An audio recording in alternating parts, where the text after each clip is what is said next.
Hello, we're reading from Ideas and Opinions by Albert Einstein. I only did two sections from this book this time around. I did education, now I'm dealing with freedom. Freedom is the most important issue, or one of the, if not the most important issue. I would say the most important issue there is.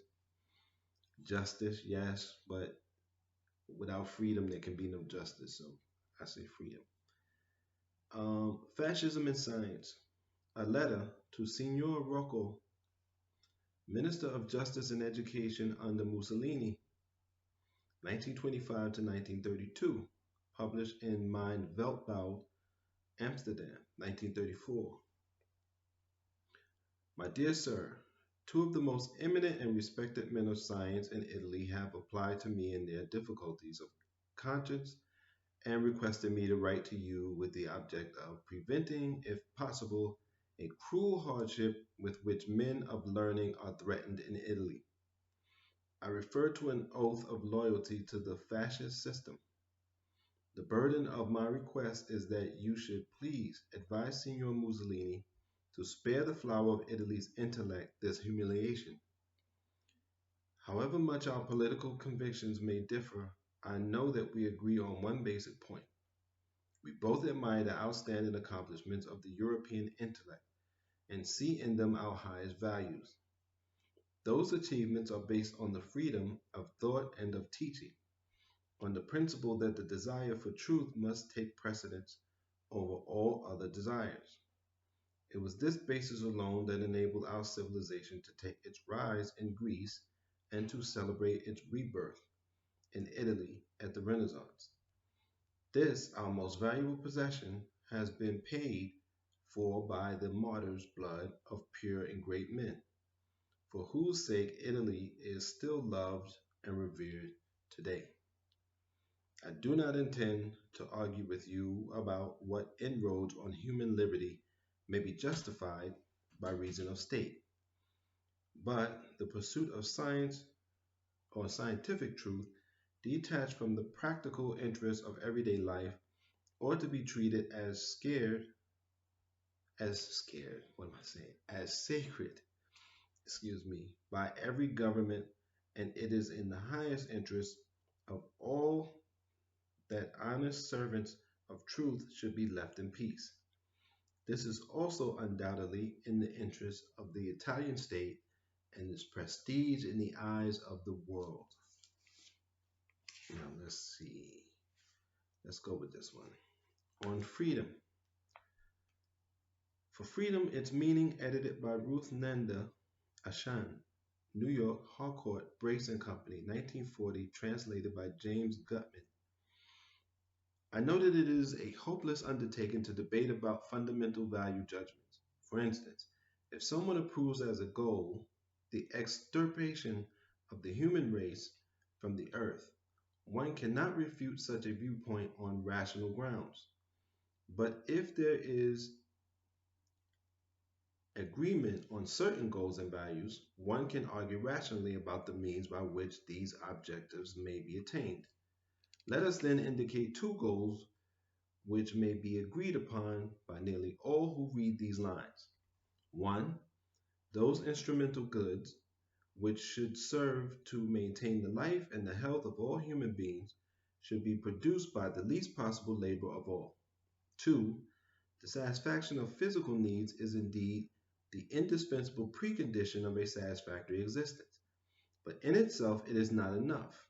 In order to be content, men must also have the possibility of developing their intellect and artistic powers to whatever extent accords with their personal characteristics and abilities. The first of these two goals requires the promotion of all knowledge relating to the laws of nature and the laws of social processes. That is, the promotion of all scientific endeavor. For scientific endeavor is a natural whole, the parts of which mutually support one another in a way which, to be sure, no one can anticipate. However, the progress of science presupposes the possibilities of unrestricted communication of all results and judgments, freedom of expression and instruction in all realms of intellectual endeavor. By freedom, I understand social conditions of such a kind that the expression of opinions and assertions about general and particular matters of knowledge will not involve dangers or serious disadvantages for him who expresses them. This freedom of communication is indispensable for the development and extension of scientific knowledge, a consideration of much practical import. In the first instance, it must be guaranteed by law, but laws alone cannot secure freedom of expression. In order that every man may present his views without penalty, there must be a spirit of tolerance in the entire population. Such an ideal of external liberty can never be fully attained, but must be sought unremittingly in scientific thought, and philosophical and creative thinking in general are to be advanced as far as possible. Every American politician should read this. Every leader of every institution should read this, because this is what Black people want. If the second goal, that is, the possibility of the spiritual development of all individuals, is to be secured, a second kind of outward freedom is necessary. Man should not have to work for the achievement of the necessities of life to such an extent that he has neither time nor strength for personal activities, UBI. Without this second kind of outward liberty, freedom of expression is useless for him. Advances in technology would provide the possibility of this kind of freedom if the problem of a reasonable division of labor was solved. This is where we are. The development of science and of the creative activities of the spirit in general requires still another kind of freedom, which may be characterized as inward freedom. It is this freedom of the spirit which consists of the independence of thought from the restrictions of authoritarian and social prejudices, as well as from unphilosophical routinizing and habit in general. Um, this inward freedom is an infrequent gift of nature and a worthy objective for the individual. Yet the community can do much to further this achievement too, at least by not interfering with its development.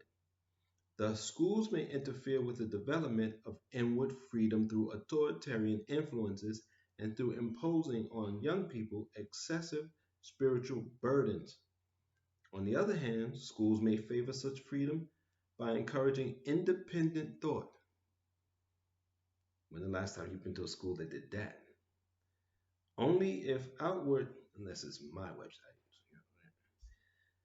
and inward freedom or constantly and consciously pursued is there a possibility of spiritual development and perfection, and thus of improving man's outward and inner life. Great, great, and great. I may have to just go back and read that again just for my own sake. Um, it's a wonderful, wonderful piece. Short, one page, two page, and it's great. I don't really have anything else to say, but thank you for your support. Take care of your mind, take care of your body, and be safe.